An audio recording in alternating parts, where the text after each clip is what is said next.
जो ये बस्तियां जो डेवलप हो रही हैं, इनको आप देख सकते हैं,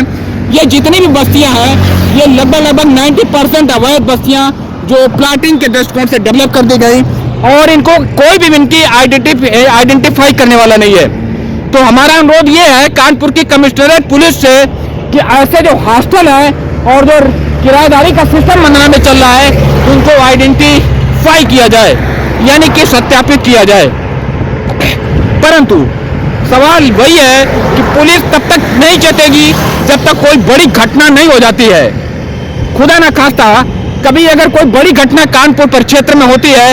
और बहुत सारे आतंकियों के जो स्लीपर सेल होते हैं वो ऐसे ही विस्तार लेती हुई बस्तियों में आकर के छिप जाते हैं, तो ऐसे जो स्लीपर सेल होते हैं उनको आइडेंटिफाई करने के लिए, उनको रूलिंग में लाने के लिए कोई न कोई सिस्टम बनाना पड़ेगा। विस्तृत रूप जो वर्तमान में देख रहे हैं वो 1990 से लेकर के वर्तमान यानी कि 35 वर्षों में मंदना का ये रूप जो है वो आप इस तरह से देख सकते हैं कि ये मंदना का ये रूप है, ये मंदना की बस्ती है। और हमारा इस बस्ती से भी कोई शिकायत नहीं है, हमें शिकायत है इस मंदना की बस्ती में जो रेंट में मकान देने का, यानी कि जो किराएदारी जो सिस्टम चल रहा है, बहुत सारे बाहर के लोग आते हैं और मंदना में किराए पे मकान लेकर के रहते हैं, तो उनकी जो आइडेंटिटी है वो इनविजिबल रहती है कि मंदना में जो बाहर के लोग रहते हैं उनकी आइडेंटिटी क्या है, ये सबसे बड़ा सवाल होता है। मंदना में बहुत सारे हॉस्टल चलते हैं, ये हमारे पास में देख रहे हैं, ये महाराणा प्रताप इंजीनियरिंग कॉलेज है, यहाँ से करीब 500 मीटर आगे जाएंगे, ये कन्नौज की तरफ आगे जाएंगे, वहाँ पर रामा हॉस्पिटल है। इस तरह से ऐसे इंस्टीट्यूट के खुल जाने से और भी यहाँ पर इंजीनियरिंग कॉलेज वगैरह है जिनके खुल जाने से बाहर का आदमी यहाँ पर आया, उनको जॉब चाहिए, उनको नौकरी चाहिए, रोजगार चाहिए, कुछ ना कुछ काम करने के लिए वो बाहर के लोग यहाँ पर रहने के लिए आए। जिन्होंने रेंट पे मकान लिए उन रेंट पे रहने वालों का कोई भी आइडेंटिटी नहीं है। और हमारा पुलिस से, कानपुर की कमिश्नरेट पुलिस से निवेदन है कि मंदना जैसे जो बाहर के क्षेत्र हैं, जो कानपुर शहर से बाहर की बस्तियां हैं जिनका कि अब स्वरूप बदल चुका है, वहाँ पर जो बाहर के लोग जो निवास करते हैं उनकी जो आइडेंटिटी है वो अगर वेरीफाई नहीं होती है तो कोई भी बड़ी आतंकी घटना कभी भी हो सकती है। यहाँ पर बहुत सारे हॉस्टल भी खुले हुए हैं। ये जो मंदना क्षेत्र आप देख रहे हो, यहाँ पर बहुत सारे हॉस्टल खुले हुए हैं। इसके उस तरफ भी बहुत बड़ी बस्ती है, बहलोलपुर बिरतियान वगैरह बोलते हैं, वहाँ पर भी बहुत सारे हॉस्टल खुले हुए हैं। मंदना में बिठूर रोड में बहुत सारे हॉस्टल खुले हुए हैं, कोरहा रोड में बहुत सारे हॉस्टल खुले हुए हैं। और ये सारे के सारे लगभग 98% हॉस्टल जो है वो पूरी तरह से अवैध है,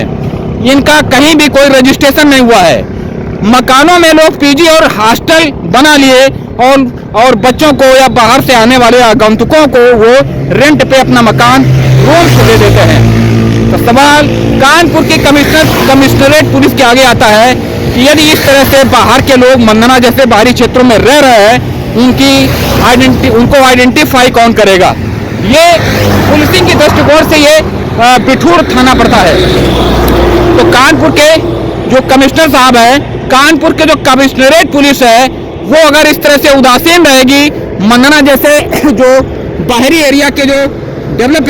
क्षेत्र हैं, यानी कि ये जो नई बस्ती जो डेवलप हो रही है, उनके लिए कौन सा नियम बनेगा, उनको रूलिंग में कब लाया जाएगा? पुलिस के लिए सबसे बड़ा सवाल आता है कि मंदना जैसी जो ये बस्तियां जो डेवलप हो रही हैं, इनको आप देख सकते हैं, ये जितनी भी बस्तियां हैं ये लगभग 90% अवैध बस्तियां जो प्लाटिंग के दृष्टिकोण से डेवलप कर दी गई और इनको कोई भी इनकी आइडेंटिफाई करने वाला नहीं है। तो हमारा अनुरोध ये है कानपुर की कमिश्नरेट पुलिस से कि ऐसे जो हॉस्टल है और जो किराएदारी का सिस्टम मंदना में चल रहा है उनको आइडेंटिफाई किया जाए, यानी कि सत्यापित किया जाए। परंतु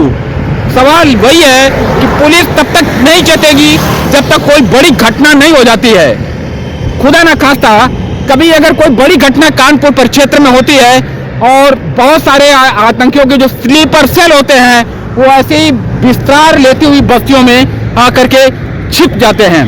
तो ऐसे जो स्लीपर सेल होते हैं उनको आइडेंटिफाई करने के लिए, उनको रूलिंग में लाने के लिए कोई न कोई सिस्टम बनाना पड़ेगा, पुलिसिंग जो है उसको मजबूत करना पड़ेगा। जय हिंद।